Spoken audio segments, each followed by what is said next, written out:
This is my tutorial on how I like to stitch hair. So if you get a pattern from me, then a lot of the time you'll see this kind of pattern.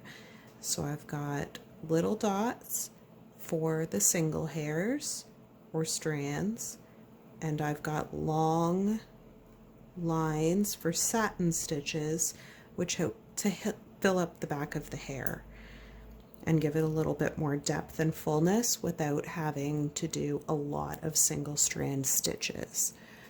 So right beside it here, I've got sort of a finished one. You can see all the single strands all around the top here. And then if you separate it or lift it up, you can see the satin stitch underneath. And then when you lay it back down, it just gives it a little bit more depth behind it all. So when you are starting your hair stitches, you have a single strand, and I like to keep a hold of the end just so I don't lose it through the front of my work. And you start right along the hairline. We'll just start right up at the top here.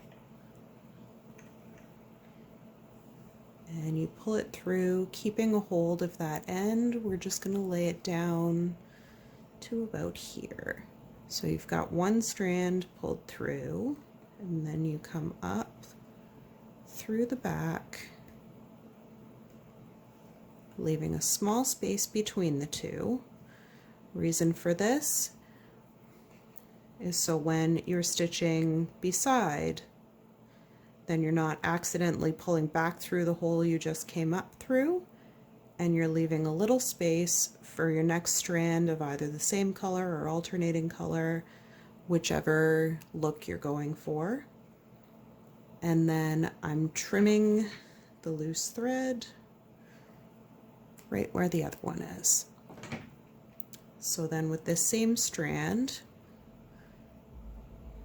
again, you're leaving a little bit of space between your last stitch, and you're coming down through the front of your work, holding on to that tail, and back up through the top. And you want to try to keep the spacing pretty even, just so you can keep track of where your last one was. And again, trimming off that strand to match the others. So depending on what pattern you've gotten, some of them have alternating colors, some of them have the same colors. It specifies with the pattern, but just for the sake of showing different strand colors, I'm going to get my light blue that matches this. So I've got my lighter bright blue, and same thing, I'm going in between my first two stitches right in the center, so coming down through the work, hanging onto that tail and matching it up to the lengths of the other, and coming back between the first two threads. So I'm alternating the shades in this one.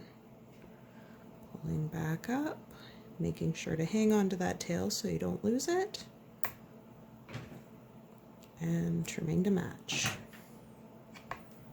And again, so I've got dark, bright, dark, bright, dark. So I'm doing another bright stitch down through the center of the two dark ones, holding onto the tail, and back up just beside.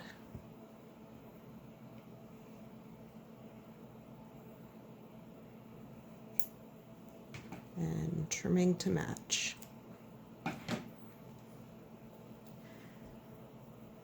So with the single hair strand pattern, when you continue on, then you'll have about a cap, the top part of the head covered. And usually with most patterns, they've got the dots down the side as well, so that it kind of covers the satin stitching if your strands aren't staying loose. If they're getting pinned down, then a lot of the time those will stay out. But that is how you do the single strand hair stitches.